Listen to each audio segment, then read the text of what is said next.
Well, hello everyone. I have something so exciting coming your way, and I'll be announcing all of the details next week. This is something I've been wanting to do for a while, and I just know the time is finally right. Now, I don't want to leave you in complete suspense, so I'll give you a little hint in a second. But first, let me give you some background. So if you're like me, or so many of my clients, overspending, emotional spending, or just impulse spending might be standing in the way of you building wealth. And let me say this loud and clear. There is no shame in that. Society loves to make us feel bad, like we're irresponsible, we lack self-control, we have no discipline, or like we're just bad with money as women. And those personal finance gurus, well, they love to wag their fingers and make us feel guilty. And that is not what we're about to do here. The truth is, we all have habits that don't always serve us. We all have ways of coping when we're dealing with tough emotions or stress. And that's okay. You're human.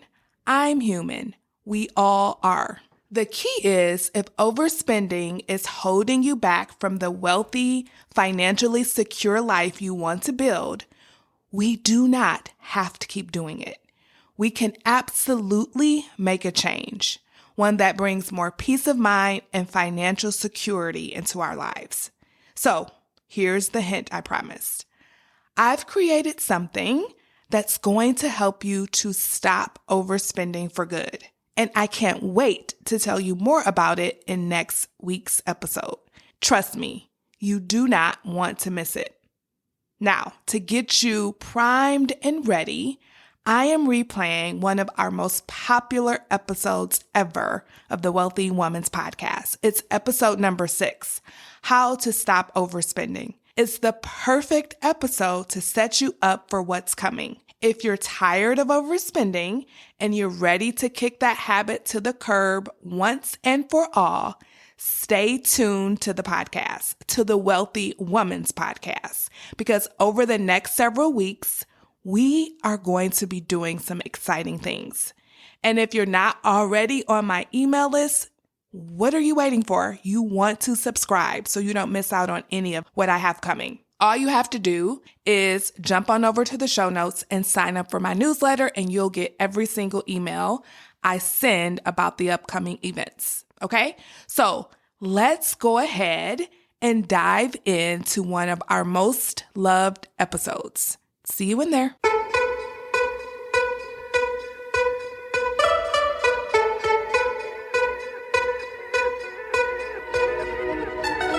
Welcome to the Wealthy Woman's Podcast, a podcast for high-achieving women who are great at making money but struggle to build wealth. You'll learn how to take control of your money, increase your net worth, and make more. Ladies, it's time to create a life with more money and more freedom. Let's dive in. Well, hello there. Welcome back to another episode. I am super excited to bring this one to you because it's a part 2. Last week, we talked about why we overspend. And this week, we're going to talk about how to stop overspending. If that is something that you want to do, if that's something that you know is preventing you from building the wealth that you really want to have, then let's talk about it today. Okay, so I highly recommend that you go back and listen to last week's episode, but I am going to recap it here a little bit so you can totally listen today and get a lot out of this podcast episode and then go back and listen to last week's episode. Okay, so let's go ahead and get started. So first we're going to just recap, as I said, what I talked about last week around overspending and why we do it. And then we're going to talk about the power of paying attention and then how to commit and come up with a game plan so that you can stop overspending. So last week, I'm going to go ahead and recap last week. We talked about something called the motivational triad, right? And that is all around how our primitive brains are wired. We are wired to survive, and the motivational triad is a concept that says in order to survive back in the cave, right? We had to do three things. We had to feel good. We had to do things that were familiar by conserving energy, and we had to avoid pain. And we have brought that same survival concept to the modern world, and we're still living that way now. Even though we're not chasing or being chased by saber-toothed tigers, even though we don't have to go hunt for food, we're still living in that survival mentality. And I want us to get out of that to thrive, right? We have to get out of the survival mentality so that we can begin thriving. And our prefrontal cortex, that higher part of your brain, wants that for you. It wants you to start doing things that will make you grow and evolve and become the next highest version of yourself, including living a healthier life, a wealthier life, and building wealth. Okay. And so we also looked at last week the different types of overspending, which was just plain old overspending, which means you spend more than you want to or plan to spend. And then we talked about impulse spending, which means that you kind of just buy things. If you see something you like, you just buy it, even though you weren't planning to buy it. And then finally, we really looked at emotional spending. And that's the kind of spending you do to cope with emotions. It could be sadness, guilt, boredom, stress, jealousy, or even excitement, right? So whenever we have like a heightened level of emotion, sometimes we spend to bring ourselves back where we feel better. Okay. And so that is kind of the gist of what we covered last episode. And so now we're going to talk about the power of paying attention to all of this, because the truth is a lot of our spending, a lot of what we think about money, a lot of what we think and do is mindless. We are not aware of it. It's done at a subconscious level, and we want to start bringing it up to the surface so we can start paying attention to what we're doing and start creating a different result for ourselves. So currently, like I said, we're kind of doing this on autopilot. We're not even thinking about it. We just do it. We just overspend. We just impulse spend. We just emotional spend. And so how can we start to really become aware of where we are? And last week, we also talked about reflecting on where you fit within all of this. Like, are you an emotional spender? Are you someone who spends impulsively? Or do you just plain old overspend without really regards to really thinking much about it, right? You have some idea in your mind of what you want to spend, but then you just overspend very mindlessly. Like, which one are you? And that is the beginning of paying attention, like starting to become aware of what you're creating, what kind of financial results you're creating, and why you're creating them. And it always has to do with what you're thinking, what you're feeling, and how you're behaving.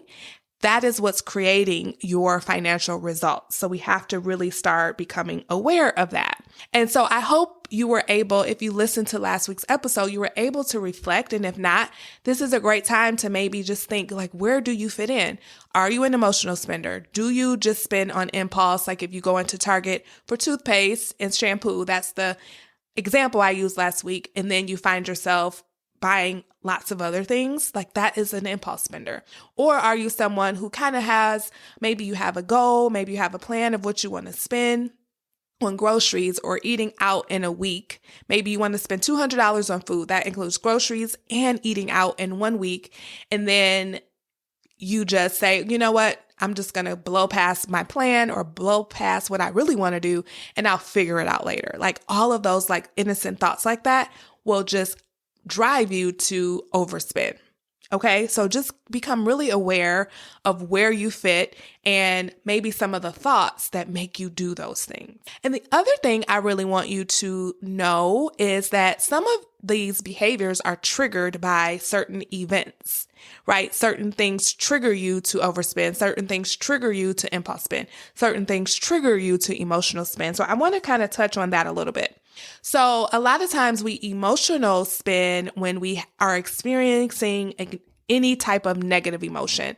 I did mention that you could also spend when you're really excited. Like I have a friend who she's like, I always spend when I'm super excited. But I honestly think that it could be a different thing. I think for her, it could be when she's excited about like a vacation. And we're going to talk about how that can also be a trigger. Then she goes to shop. But let's stick with shopping or spending because of negative emotions. Like if you have a stressful day at work, maybe you didn't get the promotion you wanted, or maybe your kids are just being extra rambunctious, or maybe they're misbehaving at school and you got a bad note and you're just like stressed out about it. You're worried about it. Or it could just be boredom. Like you just are bored. Maybe it's just a Saturday afternoon and there's nothing going on and you're just bored. Like all of those kinds of things could be your trigger. So it's really good for you to kind of reflect and say, what triggers me to overspend? I had a client who actually said, I overspend when my spouse is out of town. Like when my spouse is out of town, that's my trigger. I notice that whenever he goes out of town, that's when I overspend. That's when I just go a little more overboard than I normally would want to. And so that was great awareness for her, because now when he goes out of town next time, she could be like on a heightened awareness level, I guess I can say, where she would be like, okay, he's out of town. I know this is when I overspend. So I'm going to make sure I have something that I'm going to tell myself when I want to overspend because I know he's out of town. Some people are triggered by upcoming events, like if they have a vacation coming up, or if they have a work trip coming up, or any kind of function. This is my trigger right here. So whenever there is a vacation coming up, and I recently found this trigger out, even after I've gone through all the money stuff and paid off the debt and everything, I noticed that when I have a vacation, I always think I need to go shopping. And I'm going to show you all or give you some ideas of how you can kind of stop doing these things in a few minutes. But I just want to bring that to your awareness that I still have triggers. Like I am not perfect. I still have to do this work myself. And so do you feel like shopping when you have an event? Maybe a vacation, maybe a work event, maybe a function, maybe a gala or a ball, and you have all these ball gowns in your closet from the previous galas, and you still want to go buy a new one. Are those your triggers? We're not judging ourselves. We're just becoming aware, because remember that the power of paying attention is what's going to get us a new result. The other thing could just be like, whenever I see something I want, I just want to buy it. If I want it, I just want to buy it. And that could be something you have programmed yourself to believe. Some of my clients have they grew up really poor, where they just didn't have a lot. And they really made a subconscious pact with themselves saying, hey, if I see something I want, I'm going to buy it. I'm never going to tell myself no. I'm going to make a whole bunch of money so that I can buy whatever I want and I never have to tell myself no. And they've programmed themselves. That has become their familiar pattern. And so whenever they see something, they do not tell themselves no. They just buy it. So if they're at Target for shampoo and toothpaste and they see something they want, they don't have a problem with putting an extra $200 worth of stuff in their cart, because they've programmed their brains to say, if I see it and I want it, then I'm going to buy it. So that could be a trigger where it's like, if I see something I want, I buy it, because I've told myself all these years that I get to buy whatever I want and I'm never going to say no to myself. Okay. So now that we kind of know some of the triggers, so it could be an emotional trigger, it could be an upcoming event, or it could simply be, if I see it, I want it and I'm going to buy it. Like that, those could be the things that trigger you to spend more than you want to, or to overspend. So now let's talk about the third point I want to cover, and that's all around how to commit and come up with a game plan to stop overspending. So the first thing you're going to have to do is just commit to a new way of life. You have to just draw a line in the sand and make a decision that I'm going to like really curb my overspending, because I have financial goals that I really want to have accomplished, right? So you really do need a why. Like, why are you going to stop overspending? Why are you going to do this? What is it? What is your overspending costing you? And then why do you want to stop overspending? My why is really deep. It really goes back to my children. Like that was the whole reason why I decided to go on the journey of paying off over $200,000 worth of debt, building up a multiple six-figure net worth, and all of those things. And then, really getting my money under control even beyond that is because I want to leave a legacy for my children. I want to be able to send them to college debt-free. I want them to begin their adult lives after college without any student loan debt. And then when they're adults, I have dreams of what I'm going to be able to do for them. Maybe I can help them with their first down payment. I remember when my husband and I, when we went to buy our first house, the banker was just like, hey, do you have anybody who can gift you? I think it was like $10,000 or $15,000 that we could have used towards our down payment. I can't remember. It's been a long time, but I would love for my children to say, yes, my parents are able to gift me this amount of money, right? That just puts them way ahead of the game. And so that is my why. So you may need to come up with a really strong why so that you can really kick your overspending habit to the curb if that's what you want to do, if that's the thing that's preventing you from getting the financial results you want, from building the kind of wealth that you want to build. Okay, so in order to commit, again, you need to draw a line in the sand and make a decision. You need to know why. Why are you doing this, right? Because if you don't have a strong why, then your primitive brain, that part of you that wants to feel good all the time and that wants to just conserve energy and do the familiar things that it's used to doing, you got to have something that you're going to say when that primitive brain entices you to overspend. You got to say, no, I want this instead. And then once you make that commitment to yourself, once you decide that you're going to do this, you have to know that you're not going to be perfect at it. I am still not perfect at this, but you have to embrace progress over perfection, right? So that could look something like this. Let's say you've made a decision. I'm going to use the overspending on groceries scenario.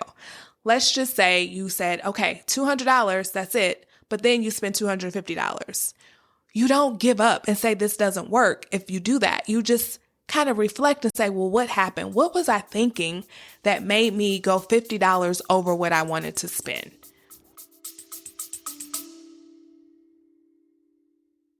What if it were possible that you could set yourself up to be financially secure without suffering? What if you could go to spas, travel, and have a fabulous wardrobe while still saving, investing, and paying off debt?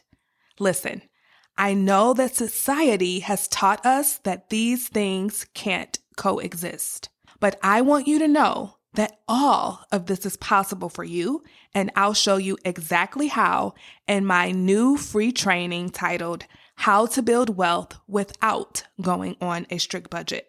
In this on-demand training, you'll learn 3 things. Number 1, how to adopt what I call the do both mindset, which allows you to build wealth and enjoy life at the same time. Secondly, you'll learn how to figure out what it means for you to enjoy life.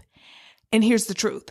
It's different for all of us. And I want to help you figure out what it actually means for you so that you can make it a priority in your life. And number 3, you'll learn how to build wealth on a consistent basis. This is all about creating habits that will make wealth building a natural part of your life. Now, you can get access to this free on-demand training right now by simply going to the show notes or by going to jermainefoley.com/wealth class. That's Jermaine with a G, Foley.com/wealth class. See you in there. What is that costing me? Maybe you had a goal to put $500 in your emergency fund that month, and now it's not going to be $500, it's going to be $450, right? Like, learn from it. Don't make that mishap keep you stuck and prevent you from making progress, because it's all about progress over perfection, and just never stop. Never quit. And the more you practice this, the more you go for it, the more you continue, you're going to get better and better and better at it as long as you don't give up. Okay, so that's what it means to commit. It's just to draw a line in the sand, make a decision, and know why you're making this decision, embrace progress over perfection and never give up even when you make mistakes, because you're human. You're going to make mistakes. Just learn from them, right? Learn from them and then try again next time. So once you've made that commitment to yourself and to your family and to your future self and to the generations after you, because literally you making this decision today can change the trajectory of your entire bloodline, right? You making the decision to build wealth can change things for your children, your grandchildren, your great-grandchildren. Like, our decisions today can have massive effects on people that are coming behind us, okay? So really understand that. So now that you've made that commitment, what's the game plan? We got to have a plan, right?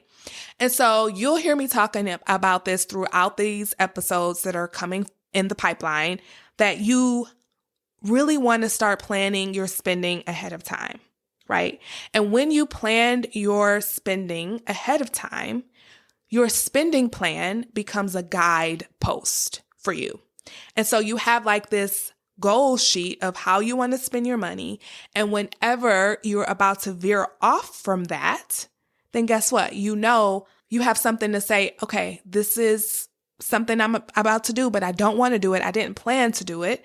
But if you don't have a plan, then you kind of don't really know if you're veering off of it or not, because you don't have a plan. So having a spending plan that you create ahead of time will really help you to know when you're about to veer off into onto a path that you don't want to be on. And then practice what you'll say when these triggers happen. So you have your spending plan. It's non-restrictive. It's something that you feel good about. It's going to let you live out your values. You're going to be able to do fun things with your spending plan. You're going to be able to make your financial goals happen with your spending plan. And now it's time to say, okay, but what am I going to do when I have my spending plan and then I want to veer off from it? So you can rehearse in your mind what you're going to say to yourself when you're about to go off of your plan. Okay. So I have some examples here. So remember when I said, for me, one of the times that I overspend is when I'm triggered with the vacation. Like, a trigger for me is when I'm about to go on a vacation. And so now, instead of just mindlessly going and buying a whole bunch of stuff, I say to myself, I have plenty of options already. Or sometimes I'll say, I wonder what I already have. And when I think that, it triggers me to go in my closet and actually look at what I have and then decide if I need anything. And then if I need anything, then I go and I just buy those things. And I shouldn't even say need anything, even if I want something. Like if I say, you know what, I want a new black bathing suit. This one is a little old. I want a different style. But at least I know, okay, this is what I want. I need to go buy a black bathing suit versus I'm just going to go and mindlessly buy things for this vacation, right? If I were to do that, I probably would buy way more and then overspend. But if I have a plan, like, nope, I just need this, and then I go buy that, and then it's not a problem, okay? The other trigger could be an ad on social media, right? Or you are in a store, take Target, and you see something that you weren't planning to buy. So those can be your triggers. And then what I do is I have made a pact with myself that I no longer impulse spend. And so you are invited to adopt that thought as well. So for me, it's just I no longer impulse spend. And so whenever I am enticed, which I am always enticed, just because I say I'm no longer going to impulse spend doesn't mean I don't have things that come up that I really want. But what I have decided is that if I see something that I really want and it's impulsive, that I wait 24 to 48 hours before purchasing it, right? Because when you want something in a moment impulsively, that's usually your primitive brain, which is your lower brain, the brain that just wants to feel good all the time, right? And if you wait that 24 to 48 hours, you give your prefrontal cortex brain an opportunity to get back in control. And 9 times out of 10, whenever I do this, I do not want the thing anymore, right? It was just in the moment, impulsive. My primitive brain saw something. It was just like, ooh, I gotta have it. But because I now tell myself, and it's an ingrained belief I have about myself now, is I no longer impulse spend. Then I now have this action that I do whenever that happens. So that is the power of practicing ahead of time what you're going to do when your triggers occur. Final example would be, okay, when I'm triggered because I'm bored or I'm stressed out, like, what am I going to do then? That's a trigger. I had a bad day at work, or I'm bored, or my husband is out of town, or my spouse is out of town. What do I do then? Well, you can say, okay, I'm feeling sad, but buying this thing won't fix it.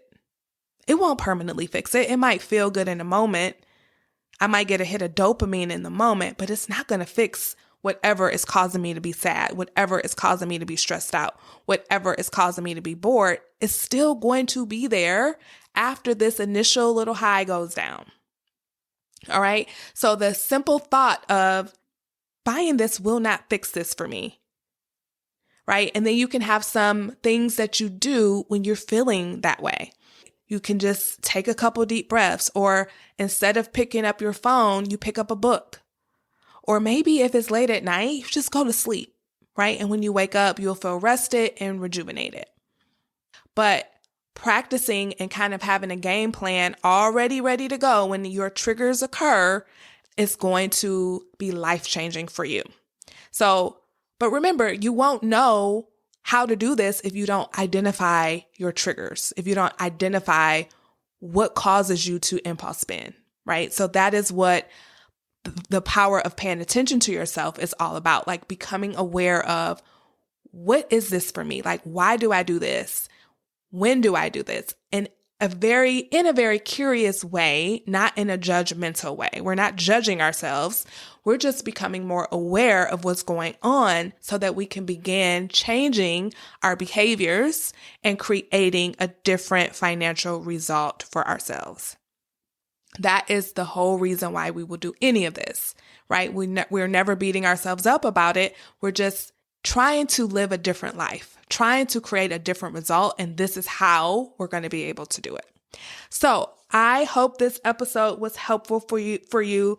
The takeaway I want you to have is to really become aware of your triggers, right? And to commit to changing the way you behave with money. If overspending is a problem for you, if it's causing you negative consequences, if it's causing you not to have as much money as you want, if it's causing you to not have the amount of wealth that you want, then this is where you start so that you can start creating a different reality for yourself. Okay? I will see you in the next episode. Bye-bye. Hey, before you go, if you're ready to create a life with more money and more freedom, then you're invited to join the Wealthy Woman's Academy, my signature coaching program where you'll learn how to take control of your money and build wealth without sacrificing your lifestyle. To get started, head on over to JermaineFoley.com. That's Jermaine with a G, Foley.com. See you there.